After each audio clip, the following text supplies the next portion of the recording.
Every day, somewhere in the world, someone is making life better for someone else.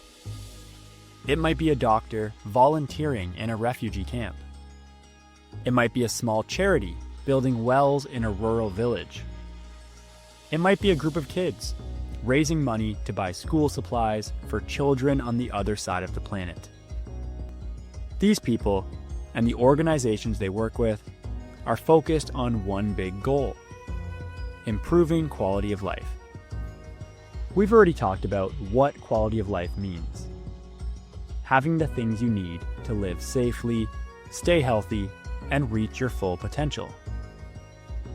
Things like clean water, food, education, healthcare, and the ability to make choices about your future.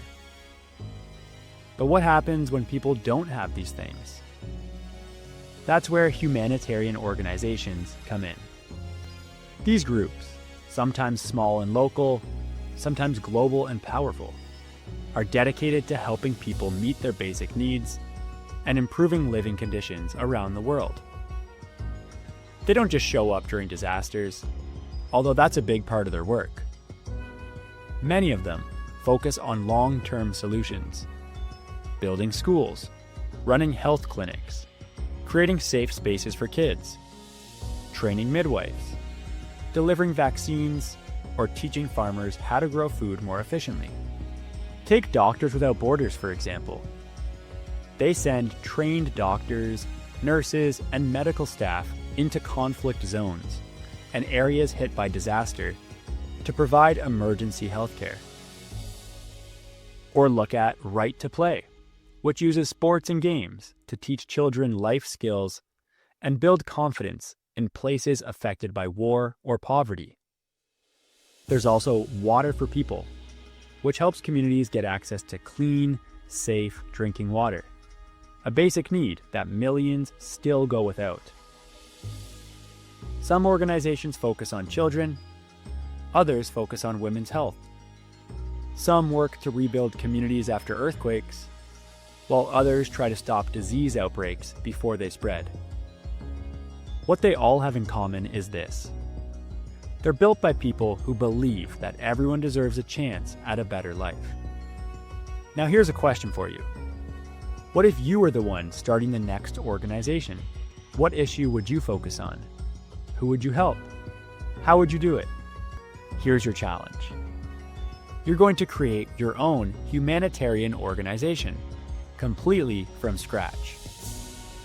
You'll decide what problem you want to solve, where you'll work, and how your group will make a real impact. To complete this challenge, you'll need to do this. Come up with a creative name for your organization and design a simple logo or symbol that reflects your mission.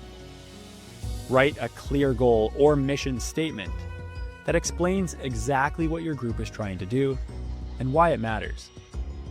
Decide which region or type of community your organization will support. Is it a country recovering from disaster? A rural area without enough doctors? An urban area where kids don't have safe places to learn? Or is it going to be right in your hometown? Choose one or two main ways your organization will help. Will you build something? Teach something? Provide supplies? Raise awareness? Explain how you'll fund your work? Will you organize local fundraisers? Ask for donations? Work with a bigger organization? Be realistic and creative. Finally, create a one-page pitch that explains all of this in a clear and convincing way. This could be done as a poster, a brochure, or even a storyboard. Imagine you're presenting your idea to people who could help you make it real. Remember, this doesn't have to be perfect. What matters most is your thinking. What are the biggest challenges people face? What would make a real difference? And how would you design something that's thoughtful, fair, and effective? There are people around the world doing this work every single day. And maybe, just maybe, this is the first step toward you becoming one of them.